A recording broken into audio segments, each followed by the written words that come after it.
você vai ler um livro, você tem capítulos naquele livro, em sequência. Há duas histórias na palavra de Deus, elas vão se cruzar.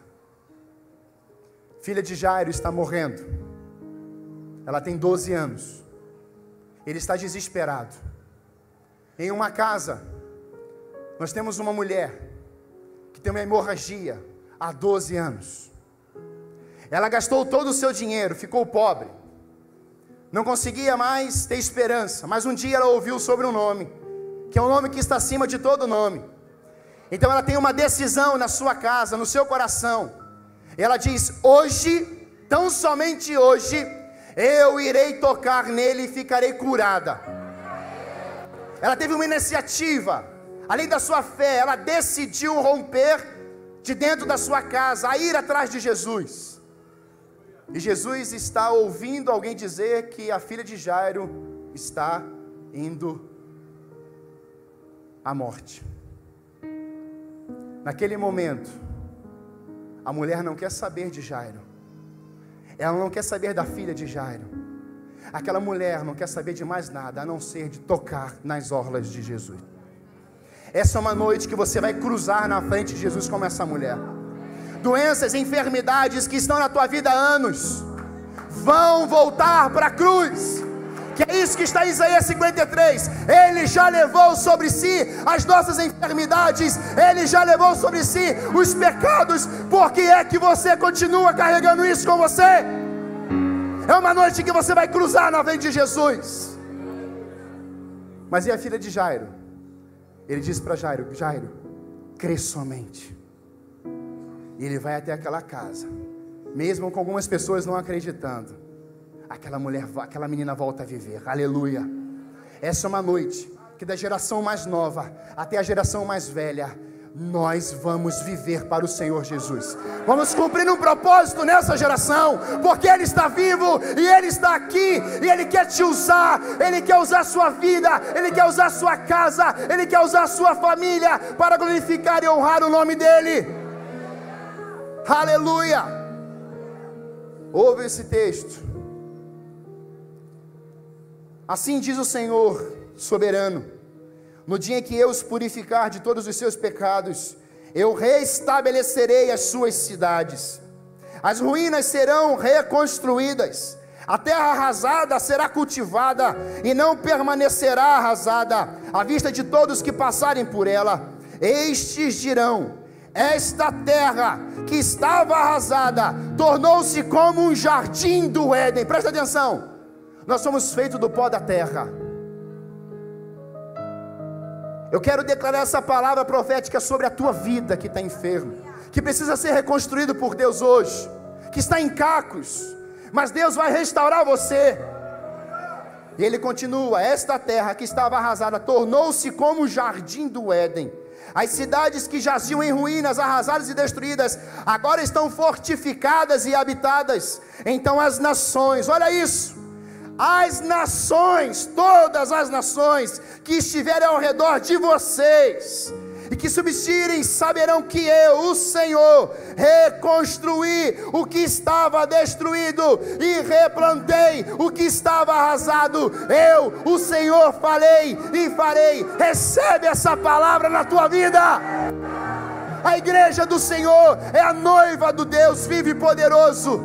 Somos uma igreja. Exercemos um sacerdócio nessa terra. Somos um povo sério e precisamos ser curados, libertos, para que possamos ser usados, como diz Isaías 64. Você foi ungido para. Isaías 61. Você foi ungido para. Unção tem propósito. Então você não veio a esse lugar. Você não é filho de Deus à toa.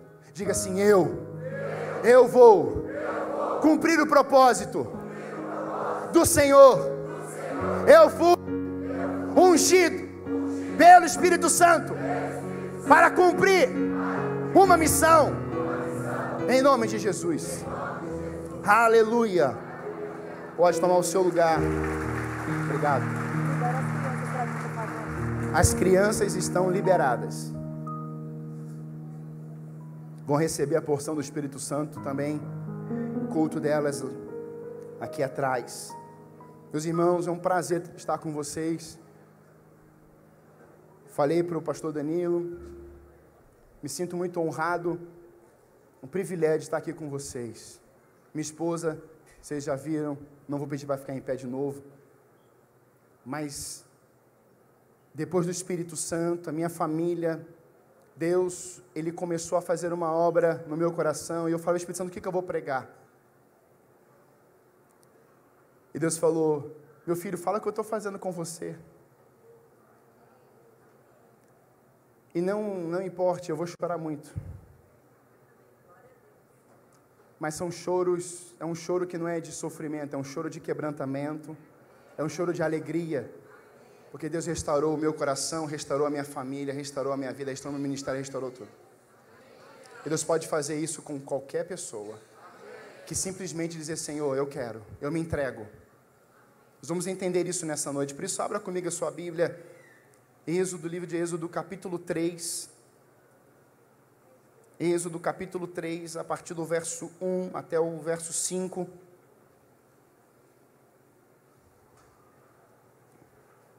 Êxodo, capítulo 3, diz assim: Moisés pastoreava o rebanho de seu sogro Jetro, que era sacerdote de Midian.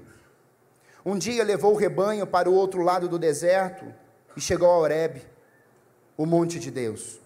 Ali, o anjo do Senhor lhe apareceu numa chama de fogo que saía do meio de uma sarça. Moisés viu que, embora a sarça estivesse em chamas, não era consumida pelo fogo. Que impressionante, pensou, porque a sarça não se queima? Vou ver isso de perto. O Senhor viu que ele se aproximava para observar, e então do meio da sarça Deus o chamou. Moisés, Moisés, eis-me aqui, respondeu ele. Então disse Deus, não se aproxime, tire as sandálias dos pés, pois o lugar que você está é terra santa. Coloque a mão no seu coração, repita assim comigo, Espírito Santo, fala comigo. Espírito Santo, eu preciso desesperadamente ser transformado pelo Teu Espírito. Em nome de Jesus. Amém. Meus irmãos, você conhece muito bem, pastor Marco pregou ontem sobre a questão do ócio, negócio, e nós vamos trazer um pouquinho da história de Moisés para encerrarmos essa conferência, esse seminário de libertação, tudo obra do Espírito Santo. Eu estou entendendo que o profeta Moisés, ele é um homem agora, mas antes uma criança, e vamos ver as etapas, vamos ver os ciclos, vamos ver alguns momentos na vida de Moisés, em que podemos perceber que Deus tinha escolhido ele, desde lá de trás, há muito tempo. E nós podemos perceber que Moisés, em algum momento, ele não está vivendo o propósito. Moisés está fazendo algumas coisas, Moisés está vivendo em algum lugar, Moisés está realizando uma missão, mas Moisés não está realizando o propósito, o projeto, a essência do que Deus fez e o criou para fazer. Muitas vezes estamos em um lugar e até está dando certo. Estamos fazendo algumas coisas e até prospera. Nós estamos lidando com algumas atividades e funciona. Nós estamos fazendo algumas coisas e parece, está tudo bem, está certo. Mas muitas dessas, Deus não aprova. Não foi isso que Ele te chamou para fazer. A Bíblia diz em 2 Timóteo, capítulo 2, verso 20, em que numa casa há vasos não apenas de ouro e prata, mas também de madeira e de barro, alguns para fins honrosos, outros para fins desonrosos. Se alguém se purificar dessas coisas, será vaso para honra, santificado, útil para o Senhor e preparado para toda boa obra. Você é um vaso nas mãos do oleiro. E é preciso compreender isso, porque hoje nós temos muitas pessoas fazendo coisas, e fazer coisas sem o Espírito Santo aprovar, fazer coisas sem Deus ter te chamado para fazer, você vai cansar, e você vai paralisar, e muito breve você estará oprimido, você estará deprimido, você pode talvez estar num buraco, porque simplesmente você usou o seu braço, você usou o seu jeito, você quis usar o seu eu, mas Deus vai chamar Moisés assim: eu sou te enviou. E nós vamos perceber isso na vida de Moisés, que enquanto ele quis viver do seu jeito, enquanto ele quis usar as suas mãos, enquanto ele quis usar o seu braço, não funcionou. Vasilhas para fins honrosos. Deus tem levantado uma igreja, e essa é uma igreja que Deus levantou para fins específicos. Você não foi chamado para fazer um monte de coisa, você foi chamado para cumprir propósito, você não foi chamado para ficar batendo cabeça com aquele joguinho do pinball, eu vou para cá, eu vou para lá, eu vou para cá, não! Davi sabia onde estava, Deus sabia onde Davi estava, e Deus mandou Samuel ir lá ungir Davi dentro da sua casa, mas cadê ele? Ele está cuidando de um rebanho, então chame, não é nenhum dos seus irmãos. Eu quero dizer que Deus te ungiu para algo específico. O povo de Deus, nessa geração, precisa compreender e entender de que você não foi chamado para ficar batendo cabeça.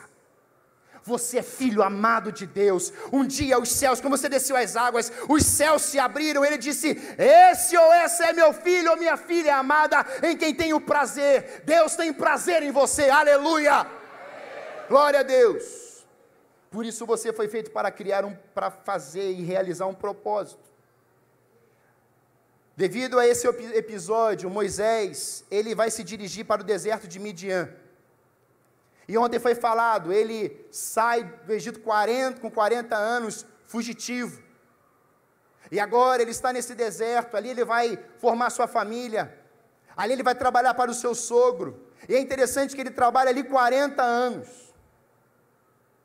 Se esse homem fosse um péssimo homem, péssimo marido, que não trabalhasse direito, por certo Jétro não ficaria com ele ali. Mas ele funcionou, ele fez tudo certinho, ele estava trabalhando para sua família, ele estava ganhando o pão de cada dia, ele estava ganhando sua grana, estava funcionando. Mas eu também me reporto para Saul, que durante 42 anos também funcionou, mas funcionou sem a presença de Deus. E Davi funcionou e foi aprovado por Deus. Muitas vezes nós estamos fazendo as coisas e estamos percebendo que as pessoas estão nos elogiando, elas estão nos levando para cima, mas Deus diz assim: não foi isso que eu te chamei para fazer. Há um vídeo, John Bevere fez esse vídeo, nós seremos cobrados por aquilo que Deus nos chamou para fazer, e não que as pessoas disseram que nós temos que fazer. Deus olhou para você e falou assim: no ventre da tua mãe, eu te escolhi para algo. Você não é qualquer coisa. Pastor, você não sabe a história da minha família. Eu não conheço, mas eu conheço o Deus que restaura qualquer família. Eu conheço o Deus que cura qualquer enfermidade.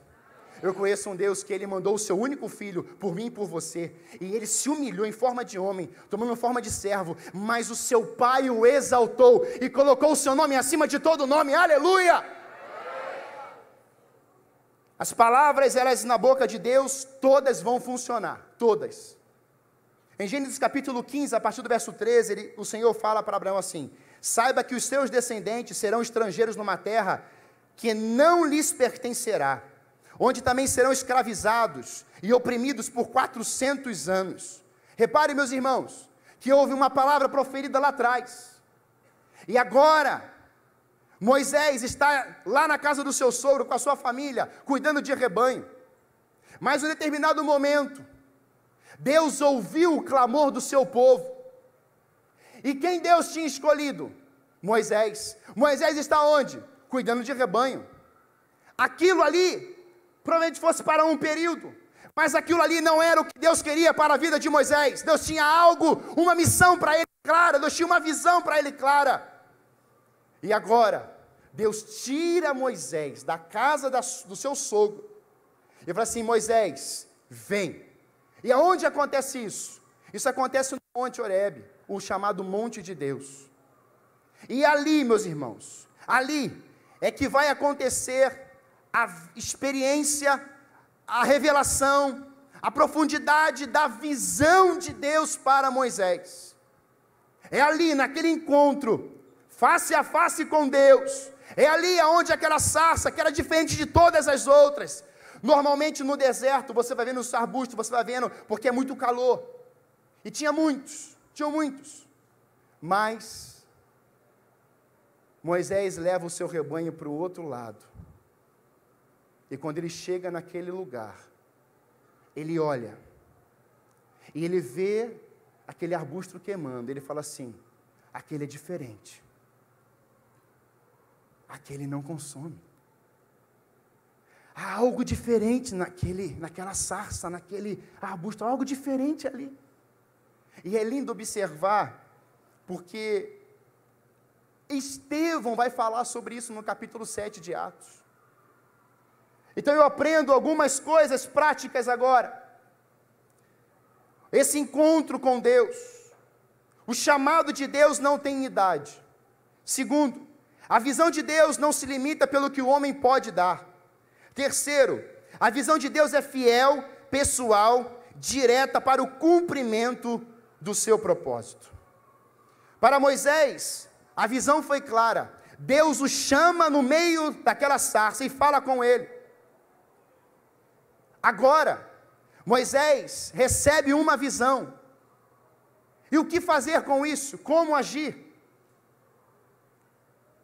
Deus, ele é incrível, porque em todo o tempo da vida de Moisés, Deus vai falar, Moisés vai falar assim: se o Senhor não for comigo, não me envie. E Deus fala a Moisés: eu te levantei, Moisés.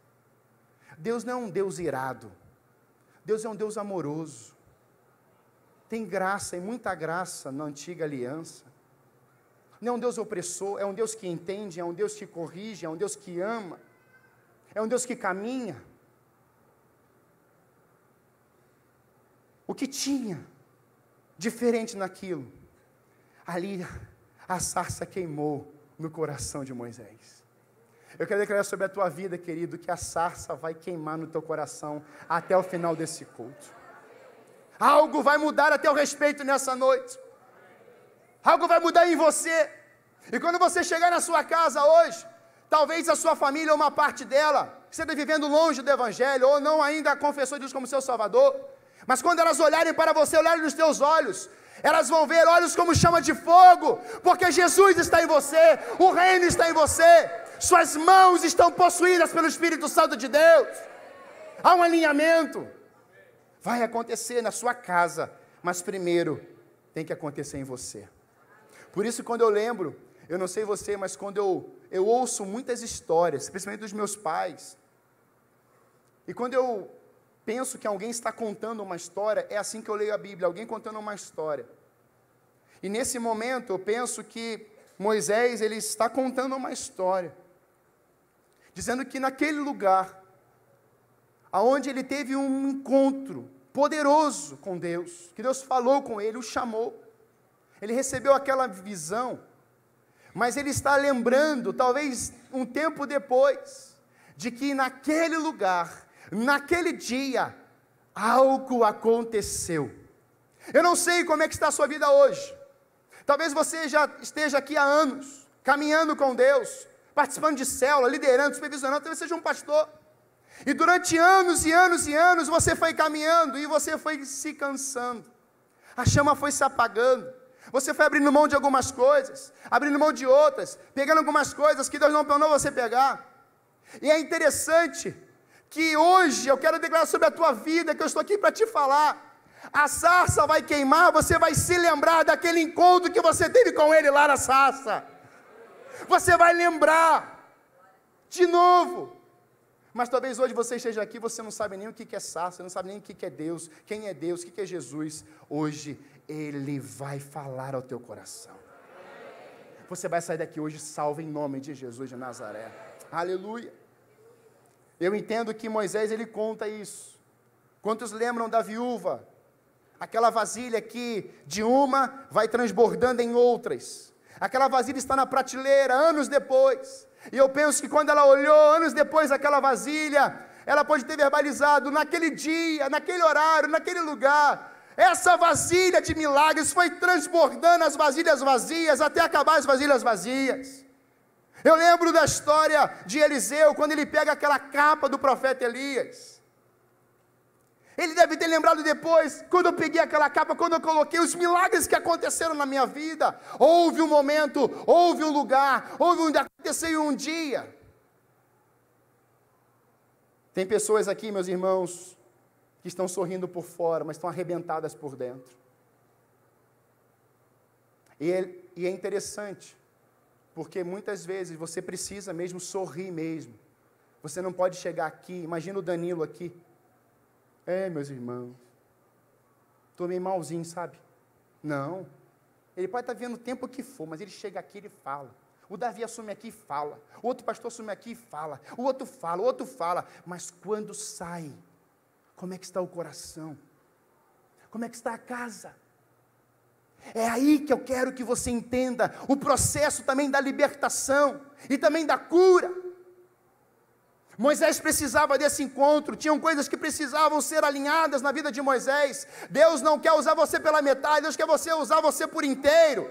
Ele te salvou para salvar, Ele te curou para você ser o instrumento de cura na vida de outras pessoas, de restauração na vida de outras pessoas. Você é líder de célula, você é hospedeiro, você é uma ferramenta de Deus naquele lugar, você não é qualquer coisa, a sua casa é tomada por Deus, e milagres, grava isso, esse ano do infinitamente mais, vai acontecer coisa extraordinária na sua casa, na sua família, no seu bairro, em Marília e no Brasil, aleluia!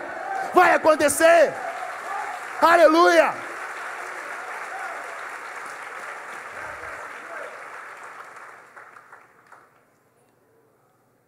Por isso a sarça fala com a gente hoje, assim como a rocha falou, a mula falou, Deus falou de várias maneiras. Hebreus 11 fala isso, e hoje por meio de Jesus Cristo de Nazaré e através do seu Espírito Santo. Primeiro lugar, alinhamento com a visão de Deus. Deus marcou aquele encontro. O tema da minha mensagem hoje é uma visão, o poder da visão profética para a tua vida. E por que profética? Eu entendo que a visão profética, ela tem um início e um fim. Deus, ele vai dizer em Apocalipse que ele é o alfa, o ômega, o início e o fim. Então, se Deus colocou uma visão para você, ela vai se cumprir em nome de Jesus de Nazaré. Tem início e tem fim. Deus não trabalha com metade. Não, eu vou me formar na faculdade, eu tenho 4 anos para estudar, aí no segundo ano você para. Não, eu vou para a escola, eu vou trabalhar naquele lugar, e aí eu fiz um contrato de 1 ano, em 6 meses eu cancelo o contrato. Não, acabou isso na tua vida. Você vai cumprir sim os contratos, você vai ser leal, você vai ser fiel, você vai ser honesto, você vai ser um filho de Deus naquele lugar, para cumprir uma visão profética onde você estiver, seja aqui, seja no trabalho, seja na faculdade, seja na escola, seja onde você estiver, você foi feito para cumprir uma visão profética na tua vida, aleluia. Você não é qualquer um, meu irmão, tem início e fim. E por que alinhamento? O alinhamento, ele é entrar numa rota, ele é entrar na linha, ele é falar, quando você entrar na linha de Deus, no alinhamento com Deus, tem um raio-x. O salmista vai dizer: sonda-me, Senhor, e vê se há algo em mim, porque o Senhor me conheces. Um alinhamento com Deus vem antes da visão. Naquela sarça, Deus estava alinhando o coração de Moisés ao seu coração. Deus estava alinhando Moisés à sua ordem, ao seu comando que ele tinha dito para Abraão.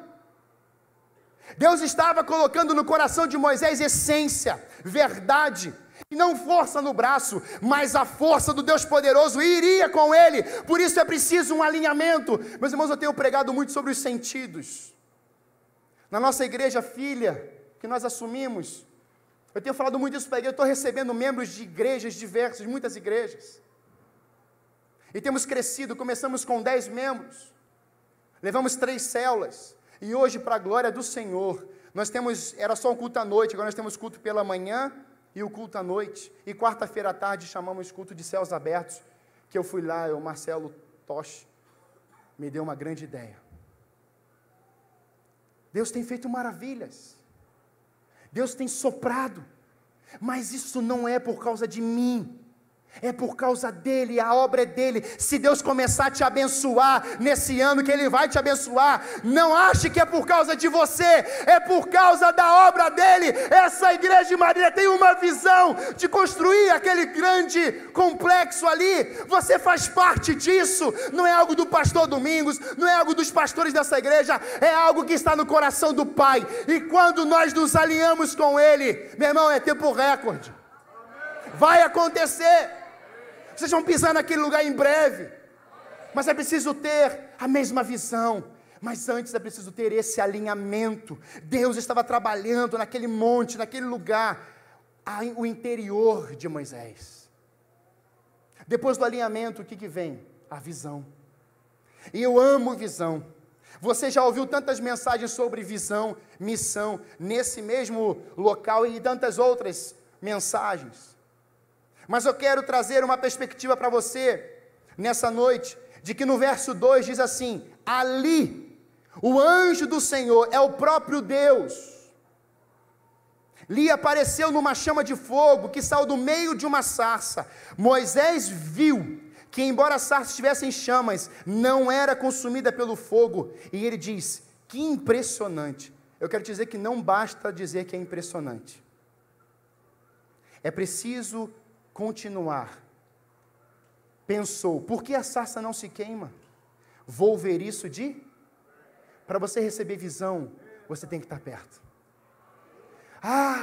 É impressionante o grande templo, é impressionante o que Marília está vivendo. Vocês estão vendo um grande avivamento, o Brasil todo conhece vocês, se não todo mundo conhece vocês. Mas não basta dizer que impressionante, é interessante, é legal, é bonito de se ver. Não, você tem que estar dentro, alinhado, dentro da visão, porque você não foi excluído como lá no tanque de Betesda. Jesus saiu de uma festa e foi até o tanque de Betesda. Quando ele chegou naquele lugar, o camarada estava 40 anos paralítico naquele lugar, e quando Deus pergunta para ele, Jesus fala: e aí, o que você quer que eu te faça? Senhor, ninguém nunca me colocou naquele lugar.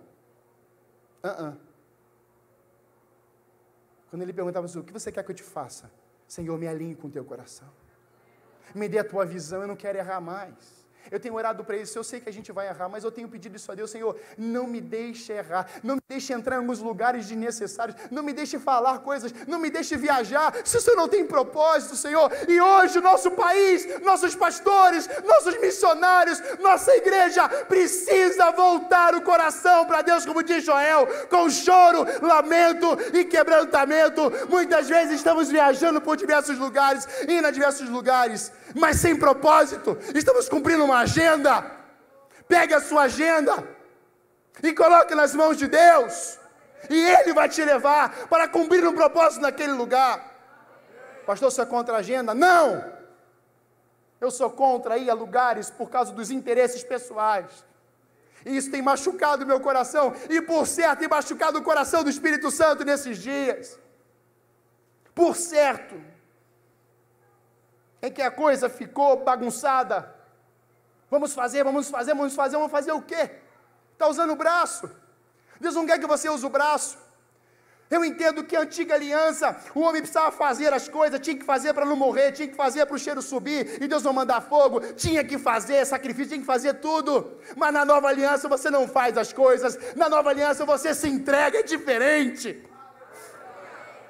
Nem o quanto você faz, e nem o quanto você é o que o seu coração está dizendo para Ele. Deus, pega o meu coração, alinha contigo, pega ele pela primeira, segunda vez, até a tua volta, porque eu não vou me largar de ti, como diz Davi.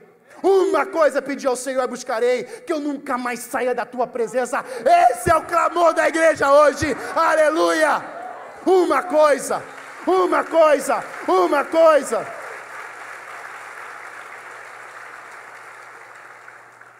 Quando eu falo de visão, eu falo de John Wesley, um avivalista que Deus usou para mudar a Inglaterra. A minha pergunta é, como que a Inglaterra está hoje? Difícil.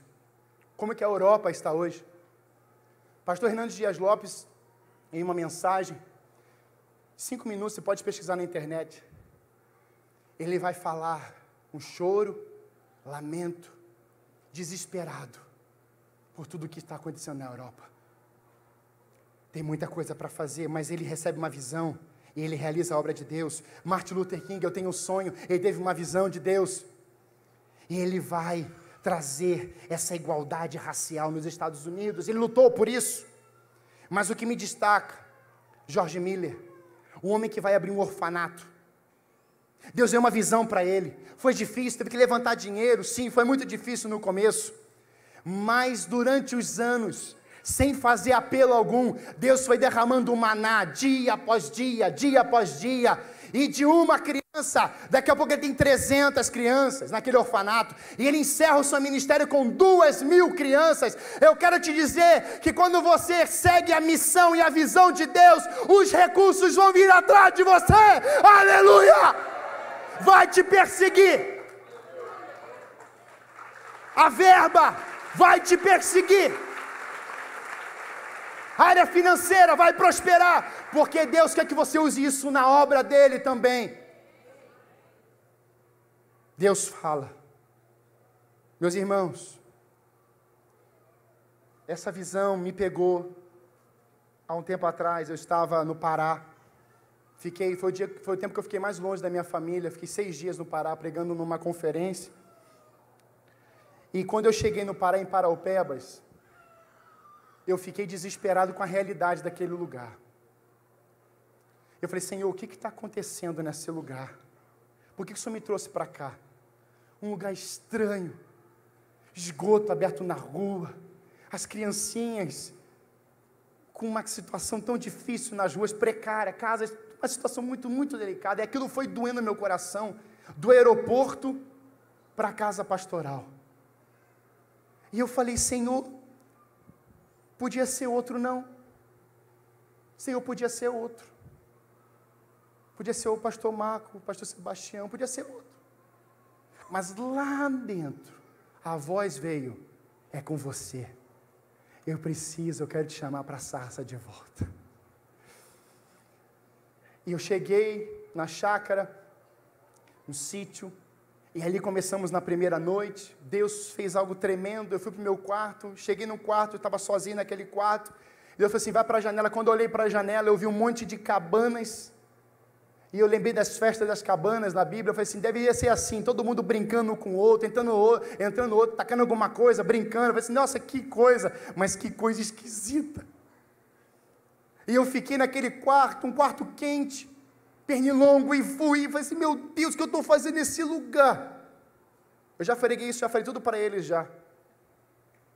E eu fiquei falando com Deus, eu falei, Senhor, pelo amor de Deus, me use só aqui. E no sábado à noite, eu preguei uma palavra que eu falo sobre as vasilhas. E meus irmãos, nessa ministração, eu sabia que estava acontecendo algo naquele lugar, mas eu não tinha visão aberta, eu não conseguia enxergar.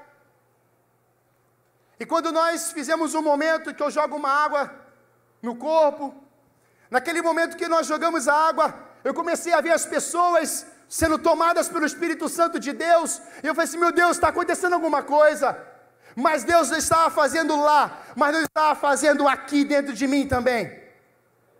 Eu falei, Senhor, eu estou vendo isso mesmo, é isso que está acontecendo, mas Senhor, está acontecendo alguma coisa dentro de mim. O que é? O que é isso? E meus irmãos, isso foi no sábado à noite, Deus moveu, eles ficaram cantando até 2 horas da manhã, o céu desceu sobre aquele lugar. Eu fui para o meu quarto, me ajoelhei na cama e comecei a chorar. Eu disse, Senhor, o que é que o Senhor quer falar comigo com isso? O que está acontecendo dentro de mim? Tem algo acontecendo aqui, o que é que eu não estou enxergando, Senhor? E fiquei nessa dependência com Deus, um bom tempo ali.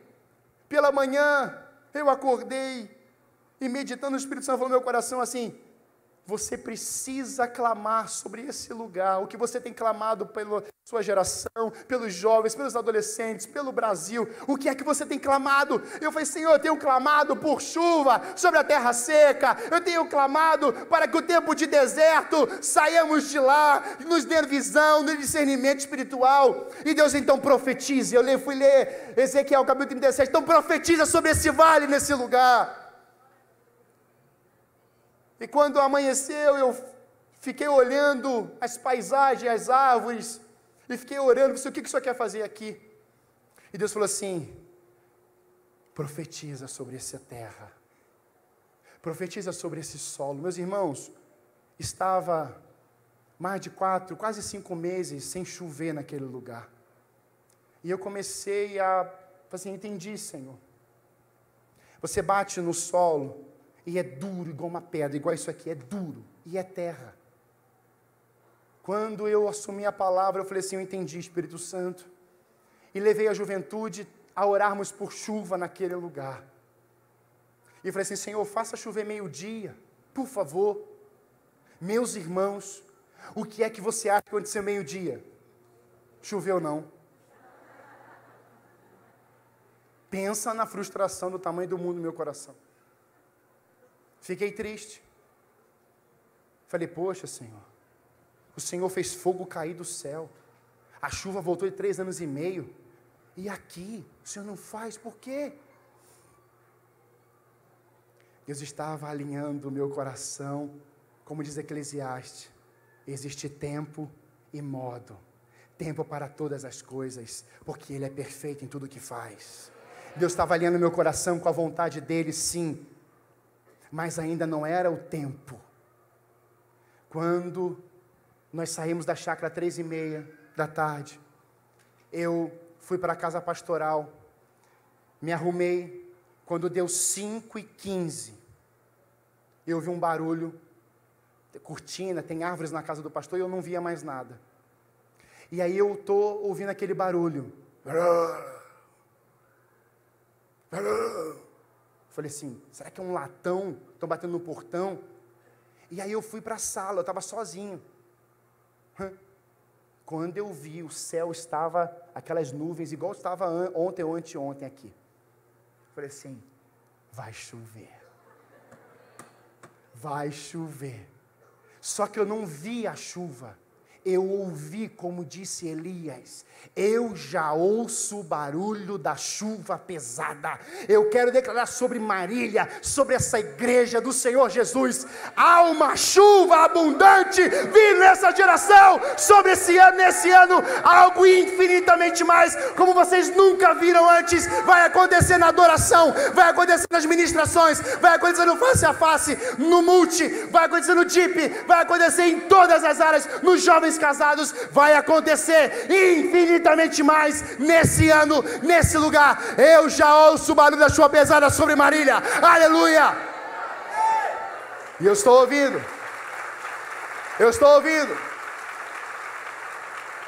meus irmãos. Eu comecei a correr na casa daquela pessoa, daquele pastor, sozinho, eu gritando, é hoje que vai chover, é hoje que vai chover sobre o Pará, é hoje, é agora. Meus irmãos, quando eu parei de orar, veio um furacão, um dilúvio, que eu falei, acho que veio forte demais, Senhor, e eu me prostrei a Deus. Meu irmão, pensa como é que eu estava, né?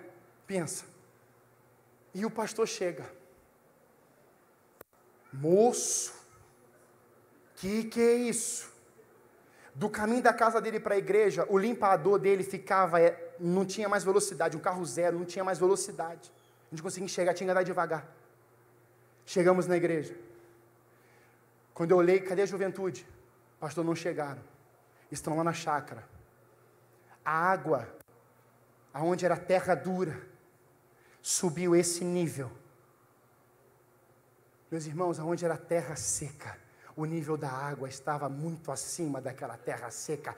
Águas que saram, águas que curam, estão sendo derramadas sobre esse lugar essa noite. Você vai mergulhar, você vai nadar no Espírito Santo de Deus. Eu já posso ver o rio de Deus correndo nesse lugar. Receba a cura, receba a restauração, receba o toque do Espírito Santo de Deus nesse lugar. Há um lugar em Deus, como diz o salmista, as águas, o rio dele, a alegria em Deus.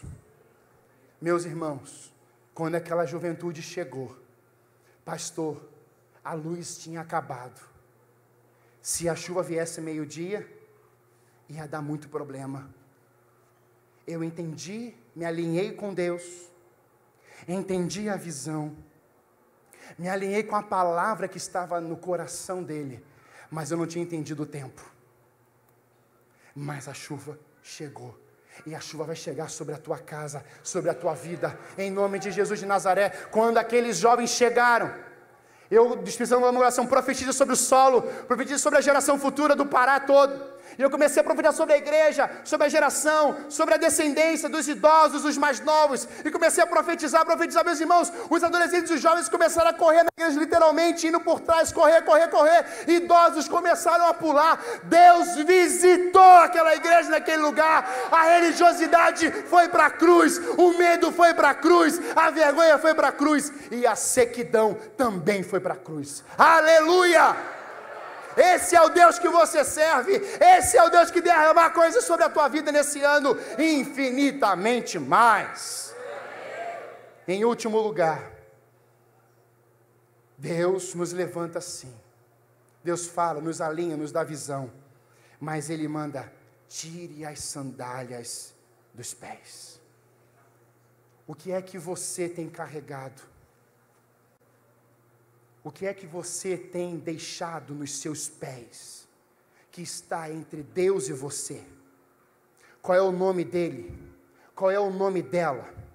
Qual é a religião? Qual é o nome daquela pessoa? Muitas vezes nós colocamos um pastor entre nós e Deus. Não, meu irmão. Somente um nome, que está acima de todo nome. É aquele que intercede por nós, o Senhor Jesus Cristo de Nazaré. É aquele que nós falamos com Ele, leva o assunto a Deus. Só tem um nome que nos liga ao Pai. É por meio de Jesus Cristo de Nazaré, o nosso Senhor. É só Ele. Sandálias representam controle. Sandálias representam pessoas. Sandálias podem representar situações na sua vida que você não quer ceder. Não quer parar. Podem ser acúmulos, podem ser pecados, podem ser tantas coisas. Mas naquela sarça que queimava, Deus falou para Moisés que se aproximasse: tire as sandálias. E eu entendo também que quando Moisés manda tirar as sandálias, Deus está falando: você vai experimentar nos seus pés o que está nesse lugar aqui também. Você vai andar e você vai sentir o calor que está nesse lugar também. Eu quero dizer nessa noite, em nome de Jesus, você vai tirar as suas sandálias nesse lugar. Você vai tirar as sandálias da incredulidade, do medo, da altivez, do orgulho, de tudo que o Egito disse que você é, porque você não é. Moisés tinha cometido um homicídio, Moisés tinha matado uma pessoa, e achava que estava tudo resolvido. Não, tire essas sandálias, Moisés, porque eu vou calçar você. Eu que vou te levar, Moisés. O grande eu sou está te enviando. E eu quero declarar sobre a tua vida que o grande eu sou vai com você amanhã para o teu trabalho, para a tua célula, para a tua casa, para a tua faculdade. E quando você menos esperar, as coisas vão começar a acontecer. Quando eu olho para essa passagem das sandálias, eu entendo que as sandálias é tudo que Deus não aceita dentro de mim. Quantos anos você está com essa hemorragia? E eu não estou falando só do sangue, de uma vida hemorrágica. Quanto tempo você está paralítico na fé? Quanto tempo você está cego? Quanto tempo você está surdo? Você não ouve mais, você não quer mais ouvir? Você está como Zacarias, que o anjo desce e fala com ele, e ele não acredita pelo que ele estava orando. Tem alguma estéril aqui? Fique em pé, por favor. Dá um tchau para eu, se tiver uma menina, uma senhora, uma pessoa estéril, fique em pé, por favor. Temos alguém? Ninguém? Alguém aqui tem uma hemorragia, uma mulher tem alguma hemorragia, algum sangramento, que não pode ter filho? Pode ficar em pé, pode ficar em pé, eu sei que tem, pode ficar em pé. Em nome de Jesus, não tenha medo. Presta atenção, minha querida, olha bem para mim. Zacarias ouve, mas não crê. Quando ele sai daquele lugar, que ele estava trabalhando como sacerdote, a sua esposa em casa pergunta assim: Zacarias, o que aconteceu lá? E Zacarias não pode falar, ele fica mudo. Sabe o que ele faz? Ele faz sinais. Presta atenção, você agora é Isabel. E agora, olha o que Zacarias faz para você.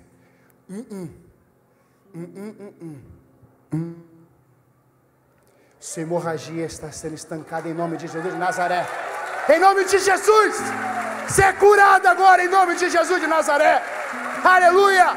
Aleluia! Isabel acreditou em sinais, mas Zacarias não acreditou na palavra do anjo Gabriel. Hoje, a igreja não precisa mais de sinais.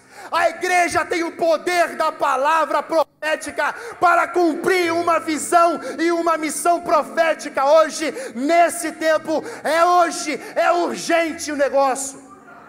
O Brasil não está nada bem. Não é porque o candidato A, B ganhou que está tudo bem. Não, meu irmão. A igreja tem que continuar intercedendo, clamando, vigiando, resistindo à obra de Satanás e continuar orando pelo presidente e pelos ministérios, porque eu profetizei e continuo. Vai mexer no Supremo Tribunal Federal. As águas vão subir naquele lugar. Deus vai varrer e vai limpar toda a sujeira do nosso país. Alguém já disse que alguém tinha sido levantado, um jovem, lá em Curitiba. Ele gosta da Bíblia. Essa geração ama a Bíblia. Essa geração respira a Bíblia. E essa geração vai ver o que o Deus da Bíblia disse que vai acontecer. Vai acontecer. Feche seus olhos, por favor. Oh Deus. Aleluia.